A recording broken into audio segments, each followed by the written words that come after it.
안녕하세요. 주스입니다. 오랜만에 영상을 제작하게 되었습니다. 제가 최근에 영상을 좀 뜸하게 올리죠. 그 부분에 대해서는 일단 먼저 죄송하다고 말씀을 드리고 싶고요. 굳이 변명을 좀 하자면 저희 회사가 휴가 전에 좀 많이 바빠집니다. 그리고 경기도 안 좋다 보니까 제가 또 영업 쪽에도 좀 일을 하다 보니까 요즘에 좀 매출 좀 올려보려고 본업에 약간 충실하고 있는 점이 있고요.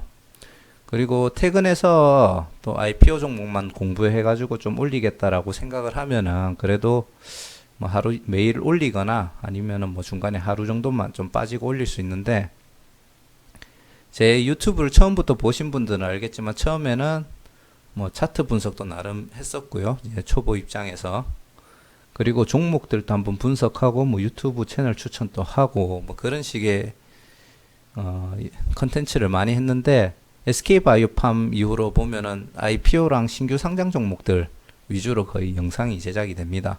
생각보다 너무 많은 종목들이 공모 청약을 하고 상장을 하다 보니까 모르는 종목들 공부를 하다 보니 시간이 다 흘러가는 좀 그런 케이스가 많이 생기더라고요. 그래서 약간 솔직히 영상을 올리고 싶은 욕심이 많기는 한데 좀 자제를 하고 좀 내공을 좀 더 쌓아야겠다라고 생각을 하면서 최근에 퇴근하면은 IPO 종목 쪽은 공부하고 차트하고 좀 많이 보고 있습니다. 그래서 차트 분석이라든지 이런 것들도 좀 해보고 분석했던 종목들이 어떻게 흘러가는지도 좀 보고는 있는데 희한하게 시장은 좋은데 제가 분석했는 종목들이 움직임이 별로 안 좋더라고요. 그래서 거기에 대해서 영상을 아직까지는 만들 수 있는 수준이 아닌 것 같아서 못 만들고 있다 보니까 그 결과로 영상을 좀 자주 못 올리고 있습니다. 그래서 그 점은 조금 양해를 부탁드리고 내공을 좀 키워서 좀 더 다양하고 깊이 있는 컨텐츠로 꼭 보답해 드릴 수 있도록 하겠습니다. 자, 이번 영상은 역시나 신규 IPO 종목인 영리머 소프트랩입니다. 이 회사는 공부를 해봤는데 설명드릴 게 진짜 없어요. 왜냐? 요것만 딱 아시면 됩니다. ERP. ERP를 개발하고 공급해주는 회사가 이 회사의 끝이고요. 저희 회사도 ERP를 쓰고 있거든요. 그래서 저희 회사에서 알고 있는 ERP 내용을 토대로 ERP가 어떤 건지에 대해서 좀 더 집중적으로 이야기를 드리고 그 내용을 토대로 이 기업의 전망이 어떨까에 대해서 한번 이야기를 해보도록 하겠습니다. ERP는 쉽게 말하자면은 자원 관리 시스템이라고 하는데 쉽게 말하면 기업 가계부라고 보시면 됩니다. 우리 개인들도 가계부를 쓰잖아요. 보통 뭐 월급 그리고 카드값, 고정적인 지출 그리고 소비 패턴들을 다 저장을 한 다음에 가계부를 쓰는 이유가 그거죠. 내가 이번 달에 쓸데없는 지출이 뭐고, 그리고 꼭 써야 되는 지출이 무엇이며, 쉽게 말해서 그 물 새는 돈을 잡는 게 이제 우리 가계부의 목표잖아요. 그래서 이 기업의 ERP도 궁극적인 목표는 똑같다고 보시면 됩니다. 다만 기업이 하는 일은 개인보다 더 많기 때문에 굉장히 복잡한 거를 좀 더 쉽게 파악하고 분석하고 고쳐 나갈 수 있도록 도와주는 시스템이라고 보시면 되고요. 기업 전체의 인적 물적 자원의 흐름을 사람이 손으로 다 적어서 보기 힘든 거를 이제 손쉽게 관리할 수 있는 거라고 보시면 되고 꼭 사람뿐만이 아니라 재고 관리, 물류 관리, 그리고 생산 이런 거에 대한 전체적인 관리도 다 할 수 있고요. 그래서 재고 비용이나 생산 비용 같은 것도 다 절감을 시킬 수가 있습니다. 그리고 우리 회사 내에서도 그렇지만 고객사라든지 이런 전체적인 회사들 간의 의사결정을 신속하게 하기 위한 도움을 좀 줄 수 있고요. 그런 자료들도 함께 정리를 해준다고 이해를 하시면 됩니다. 좀 복잡하죠. 뭔 얘기인지도 모르겠고. 자, 쉽게 말해서 인사, 회사 내에 직원들 관리 가능하고요. 물류, 우리 재고를 얼마나 보유를 하고 얼마가 나갔으며 그리고 1년에 나가는 물량이라든지 어떤 품목이 잘 나가고 어떤 품목이 잘 못 나가고 그리고 악송 재고는 얼마고 이런 것들을 다 관리가 가능합니다. 그런 걸로 이제 기획이 가능하고요. 그게 다 체크가 되니까 당연히 재무 체크 다 되겠죠. 그리고 영업하는 데 있어서 그런 기본 데이터베이스를 제공을 해줄 수가 있고요. 이제 R&D는 뭔지 잘 모르겠고, 그리고 우리가 그 물건들을 팔기 위해서 생산하는 데는 원가가 얼마고 구매를 얼마에 하고 있으며 얼마에 지금 팔고 있는가, 이런 것들을 한눈에 볼 수 있다고 보면 됩니다. 그래서 그걸 굳이 따지자면은 인사, 급여, 재무, 회계, 세무, 그리고 영업, 생산, 구매, 기타 등등이 있는데, ERP로 우리가 보통 물건을 팔고 나면은 계산서라는 걸 발행을 해야 되거든요. 그것도 ERP 내에서 다 처리가 가능합니다. 약간 좀 디테일하게 들어가자 하면은, 생산이라는 품목이 있는데 우리가 A라는 제품을 생산을 하잖아요. 그럼 이 A라는 제품을 생산하기 위해서 각종 부품들을 매입을 할 거예요. 그래서 여기 있는 부품들로 A라는 제품을 만들 때 10,000원이 들었다. 근데 이제 10,000원이라는 부품, 그 원자재 값이 들었는데 얘도 3,000원, 얘도 3,000원, 얘도 3,000원, 얘도 3,000원, 얘도 3,000원이에요. 근데 2,000원씩 쓰고 10,000원을 만들었는데 그러면 1,000원이라는 양만큼 남잖아요. 그러면 그 다음에 1,000원치만 사도 되고, 아니면 똑같이 3,000원치 사면은 이거를 A라는 제품을 3개까지 만들 수 있겠구나. 그러면 자재를 한 번만 더 넣으면 3개까지 만들 수 있다. 그러면 결국 원자재 값이 얼마냐? 그러면 한 6,600원 정도가 되겠구나. 이런 것까지 다 데이터가 나오는 거예요. 반대로 소재를 3,000원씩 해가지고 한 덩어리씩 샀는데 그 중에 2,000원에 해당되는 덩어리들을 떼가지고 A라는 제품을 만들고 1,000원이라는 총 5,000원이라는 소재는 이제 그 폐기 처리하게 되더라. 이런 식의 결과가 나온다든지 이런 관리도 다 된다는 거예요. 그래서 뭐 뒀다가 재고로 나중에 다음에 조립할 때 쓸 수 있으면은 우리 생산에 들어가는 부품의 재고 관리까지도 다 되겠죠. 우리가 완제품을 만들어서 파는 관리도 되겠지만 이런 생산에 대한 관리도 다 된다. 그래서 ERP를 지혜롭게 사용하면은 우리 회사에 전체적으로 돈이 어디서 새는지 그런 것들을 다 알 수가 있다는 거죠. 만약에 이걸 모르고 한다 하면은 A라는 제품을 만들기 위해서 계속 이 15,000원에 해당이 되는 그 원자재를 매입을 하고 그 다음에 A라는 제품을 2개를 만드는데 이 하나씩 남아있다라는 결과값이 모르면은 이 원자재를 각 6,000원씩 또 사게 되겠죠. 그래야 3개를 만들면 다행이지만 2개를 만들고 또 나머지 그 각 2,000원에 대한 그 부품들이 있는 줄 없는 줄도 모르고 그 다음 제품을 만들 때 또 주문할 수도 있는 거예요. 그래서 계속 쓸데없는 돈이 빠져나가는 결과가 나올 수 있기 때문에 이런 것들 포함해서 각종 회사를 운영하는데 돈이 새는 게 있는지 없는지 다 관리가 된다. 그렇게 이해를 하시면 될 것 같습니다. 자, 이런 프로그램들을 영림원 소프트랩에서 제공해주고 있는 고객사들이 이렇게 다양하게 있고요. 제가 데이터에서 알아본 바로는 한 1,400개 정도 좀 넘는 것 같더라고요. 정확한 수치는 저도 모르겠는데 뭐 국내 몇 군데, 해외 몇 군데, 글로벌 몇 군데, 무슨 몇 군데 이런 식으로 해가 쫙 나열했는 거를 그냥 어림짐작으로 대봤는데 한 1,400에서 1,500개 정도가 되는 것 같습니다. 우리가 뭐 아는 뭐 TPC 메카트로닉스 저희 업종하고 약간 관계 있거든요. 그리고 뭐 LG 그리고 모나리자, 캐논 이런 회사들 다 잘 알죠. 그래서 이런 회사들도 영림원 소프트랩의 ERP를 쓰는 고객사다. 이렇게만 이해를 하시면 될 것 같고요. ERP 같은 경우에는 매출이 가입 시에 발생하는 매출이 있고 매월 ID당 그러니까 그 매월 돈을 내야 되는 경우도 있고요. 그리고 기본 제공되는 데이터 이상으로 이제 사용하게 되면 추가적인 금액이 발생을 합니다. 이게 뭐냐? 가입할 때 업종별로 이제 요런 기본적인 데이터가 있어요. 근데 우리 회사 특성은 이 표준 데이터에서 요런 게 추가됐으면 좋겠다 하면서 옵션을 넣을 수가 있거든요. 뭐 큰 틀은 못 바꾸겠지만 그러면은 좋다 이 조건 다 수용하는 대신에 얼마 가입할 때 얼마를 내라 이래 가지고 계약을 첫 번째 하게 되면서 목돈이 들어오고요. 그리고 회사가 크면 클수록 사람이 많죠. 저희 회사 같은 경우에는 ERP 아이디를 1인당 하나씩 배정을 해주거든요. 그러면 이 아이디당 매월 내야 되는 돈이 있다고 하더라고요. 저희 회사 기준이라서 다 그런지는 모르겠습니다. 그래서 이게 한 명 한 명만 봤을 때는 금액이 얼마 안 될 것 같은데 이게 전 직원을 모았을 때는 금액이 좀 부담이 될 수도 있다고 하더라고요.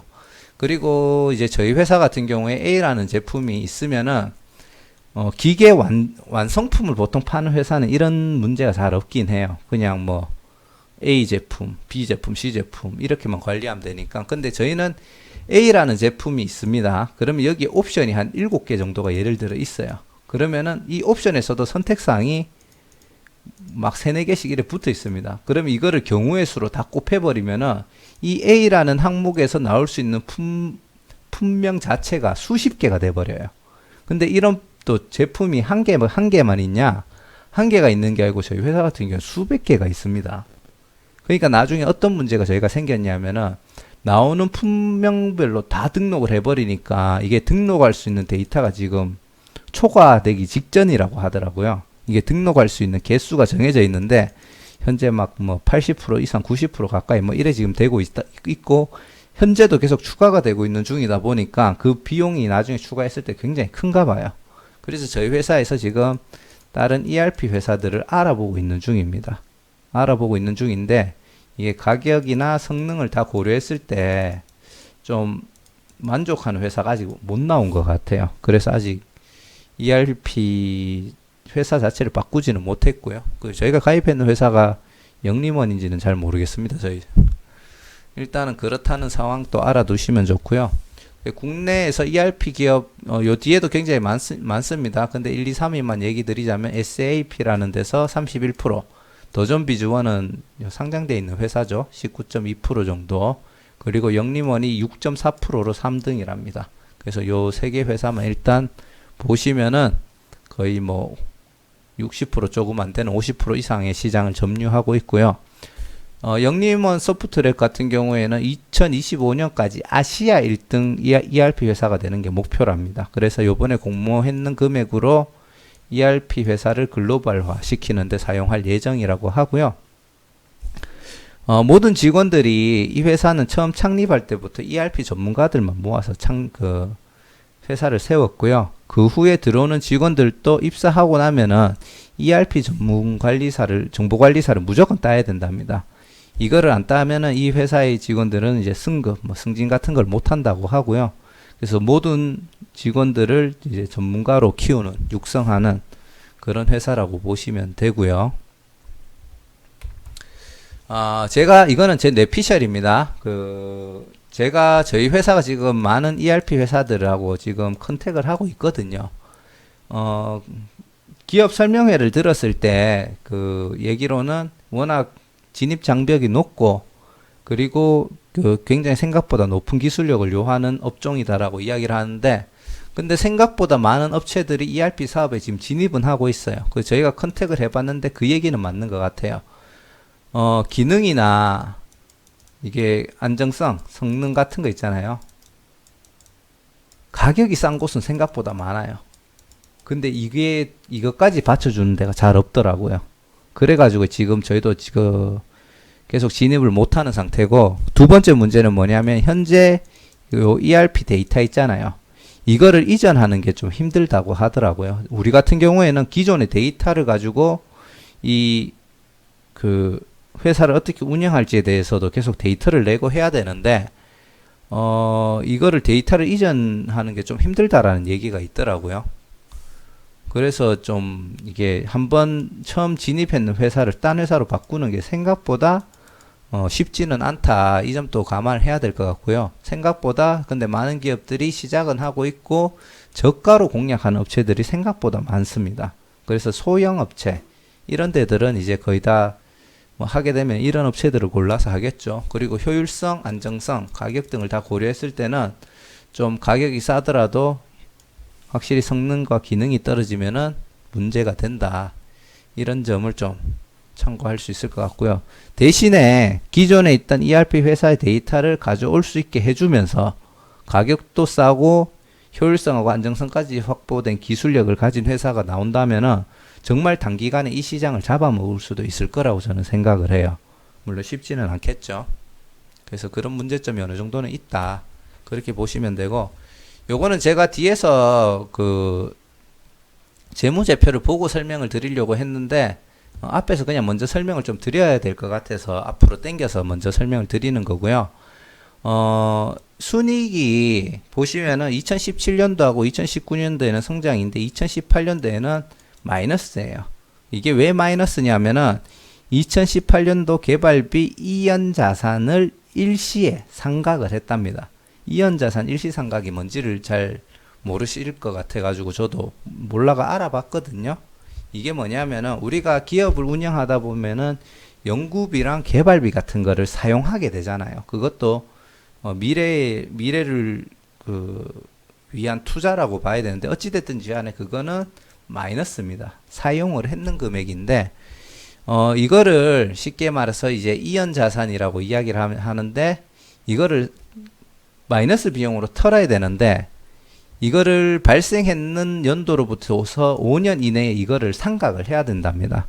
어떻게 상각을 해야 되냐면은 5년 동안 그 매 기년 평균의 액 이상을 삭감을 해야 된답니다. 예를 들어 여기 기준으로 얘기를 드릴게요. 1984년도에 5억이라는 연구개발비를 썼습니다. 그러면 이거를 1984년도에 그 이연 자산 상각이라고 해서 평균 금액인 1억 이상은 무조건 떨어야 돼요. 1984년도에. 그리고 85년도에도 1억 이상을 떨어야 되고요. 그리고 86년도도 떨어야 되고 87년도도 1억 이상씩 다 해야 돼요. 근데 예를 들어 중간에 1억 5천을 했다. 그럼 마지막 연도인 2088년도에는 5천만 원만 떨면 되겠죠. 근데 나는 싫어. 1984년도에 발생했는 마이너스를 한 번에 다 털겠다 하면은 이때 그냥 5억을 다 손실로 처리하셔도 돼요. 자, 다시 뒤로 갈게요. 그 말은 뭐냐면은 2018년도에 발생한 개발비 사용했는 개발비를 일시적 한 방에 전부 다 상각을 시켰다. 그냥 손실 비용을 처리했다라는 겁니다. 미래를 위한 투자를 했고 그 투자 금액을 쉽게 말해서 다 손실 처리했다. 그래서 나중에 뒤에 가시면 아시겠지만 2018년도에만 유독 부채율이 높아지고 그리고 순이익률이 떨어진다라고 보시면 됩니다. 대충 이렇게 생각하시면 되고요. 자, ERP 시장 같은 경우에는 국내 같은 경우는 클라우드 스마트 팩토리 ERP 시장이 있는데 16.3, 10.6, 8.6으로 해가지고 내년까지 성장할 것으로 2011년도까지 기준이거든요. 2021년 성장할 예정이고요. 일본 같은 경우 지금 영림원 소프트랩이 일본에 지금 5개 회사랑 검토해가지고 ERP 관련된 계약을 지금 진행하고 있는 걸로 파악을 하고 있고 일본 시장을 시작으로 글로벌화를 시도하고 있다고 보시면 됩니다. 그래서 그 일본 시장은 내년까지 10.3% 정도의 그 ERP 시장이 성장될 걸로 판단이 됩니다. 그리고 전 세계적으로는 역시 클라우드 스마트 팩토리 ERP 사업을 해서 특히 클라우드 같은 경우에는 약 24.3%까지 성장이 될 걸로 판단이 되고요. 그리고 스마트 팩토리는 9.3, ERP는 7.2% 정도 성장할 것 같다.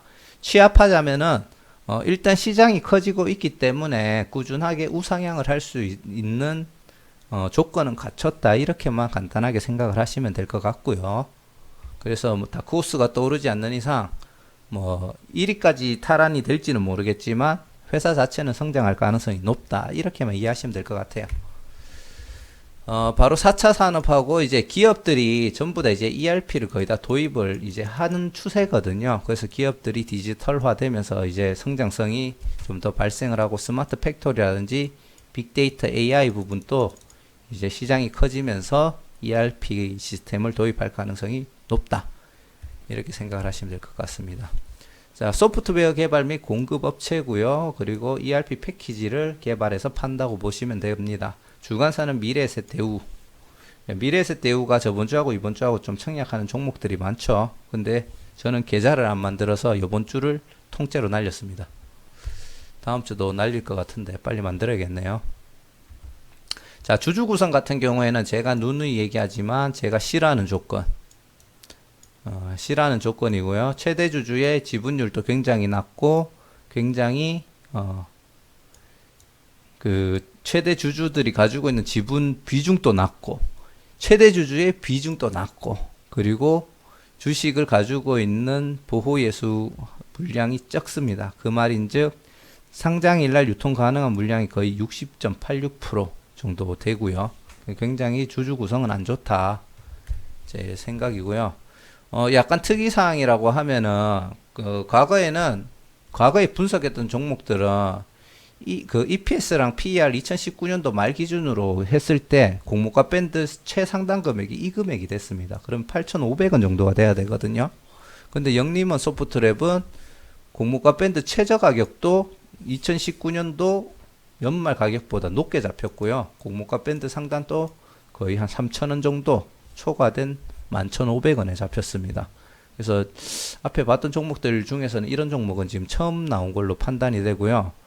미래에셋 대우에서 총 개인한테 청약되는 게 34만 주입니다. 근데 청약 한도가 일반 고객이 17,000주고 우대 고객이 34,000주입니다. 그러면은 10명이 우대 고객 10명만 있으면 이걸 100%다 청약할 수가 있다는 얘기예요. 그 말인즉 이 기업의 가치하고는 무관하게 경쟁률은 좀 높게 잡힐 수가 있다라고 판단이 되고요. 요번 주에 청약 종목이 2개 있었죠. 갑자기 종목명이 생각이 안 나는데 그 종목들도 미래에셋 대우로 기억을 하고 있습니다. 주관사가. 근데 유사하게 1인당 배정될 수 있는 주식수가 많아가지고 역대급 경쟁률이 나왔죠. 한 종목 같은 경우에는 3,040대 1인가까지 나왔고요. 그게 어떻게 시초가 때 영향을 미칠지에 대해서는 저도 정확하게는 모르겠습니다. 그래서 그거는 나름대로 좀 고민을 해보고 제 개인적인 생각을 나중에 풀어드리도록 하고요. 영림원 소프트랩 같은 경우에는 심지어 2019년도 상장 주가보다 더 높은 가격에 지금 공모가 밴드가 형성된 첫 종목이거든요. 제가 분석 시작한 후로는. 그래서 이런 경우에도 어떻게 움직일지에 대해서 저는 한번 지켜볼 예정입니다. 나름대로는 지금 생각하는 분위기는 있는데 그대로 갈지는 잘 모르겠어요. 처음이라서. 그리고 수요 예측 결과 1,500원에서 11,500원 그리고 11,500원 이상이 80% 정도 잡혔고요. 이것도 보통 이렇게 되면 거의 11,500원이나 그 이상이 보통 잡히던데 앞에 봤던 종목들 중에 한 2개 정도 종목이 요게 퍼센트가 높음에도 불구하고 아래쪽에서 공모가가 잡히는 경우가 있었거든요. 그래서 11,500원이 될 확률이 높지만 2019년도 말 주가가 낮았기 때문에 얘도 아래쪽으로 올 가능성도 있다. 이 가능성 저 가능성 다 양다리 걸치는 것 같긴 하지만 그렇게 지금 생각을 하고 있는 중이고요. 쉽게 말해서 잘 모르겠다는 겁니다. 그리고 재무정보는 아까 얘기 드렸듯이 2018년도에 순이익이 마이너스가 떴는 거는 일시삼각했는 그 이유 때문이고요. 그리고 부채율은 2018년도에 457% 나왔죠. 그 일시삼각 무슨 일시삼각인지 제가 갑자기 또 생각이 안 나는데 했고 그 외에 보면 약 200% 정도의 부채율을 유지하고 있다. 200% 정도의 부채율이면은 일반적인 기업 기준으로 봤을 때는 나쁜 편은 아니에요. 하지만 조금만 부채율이 늘어나도 위험해질 가능성이 있고 사실은 저는 좀 부정적으로 봅니다. 한 100%에서 한 150 이하면은 한 100% 언저리면은 부채율 괜찮다라고 좀 보는 편이고요. 이제 200% 100% 후반에서 200% 정도까지 가 있으면은 얘는 언제든지 위험해질 수 있는 회사라고 저는 개인적으로 평가를 하고요. 2018년도를 제외하고 평범하거나 조금 나쁜 부채로 저는 보고 있습니다. 그리고 2019년도 말보다 그 예상 주가보다 공모가 밴드가 높게 형성되는 부분이 어떻게 적용될지에 대해서 한번 지켜볼 예정이고요. 이거는 이제 뇌피셜인데 요 위에 2가지 이유로 인해서 공모가 또는 시초가가 우리가 흔히 얘기하는 공모가 밴드 최상단 플러스 더블 이렇게는 잡힐 거라고 생각이 개인적으로는 안 되고요. 하지만 경쟁률은 좀 높게 잡힐 걸로 판단이 되기 때문에 이때까지 제가 봐왔던 종목들하고 좀 다른 케이스로 분석해 볼 만한 가치가 있을 것 같습니다. 그래서 그런 점을 약간 포커스로 두고 수요 예측 경쟁률부터 해가지고 공모가 때 그 경쟁률까지 다 취합해서 나중에 시초가가 어떻게 움직일지 이 종목은 솔직히 좀 틀릴 것 같아요. 제가 생각하는 거하고 좀 다르게 갈 가능성이 높다라고 생각을 하는데, 그래도 한번 보고 나름대로 나중에 분석해서 영상을 올려드리도록 하겠습니다. 자, 이상 영리머 소프트랩 관련된 종목 분석 영상인데, 사실 크게 시간은 길지만 솔직히 크게 중요한 내용은 없었던 것 같습니다. ERP가 어떤 거냐, ERP를 좀 설명하는 그런 영상이 돼버린 감이 없지 않아 있는데, 그래도 어찌됐든지 간에 이 회사가 뭐 하는 회사인지는 알고 그래도 투자해보자는 취지에서 최대한 제가 아는 만큼 설명을 드렸고요. 아무쪼록 투자를 하시는데 조금이라도 도움이 된다.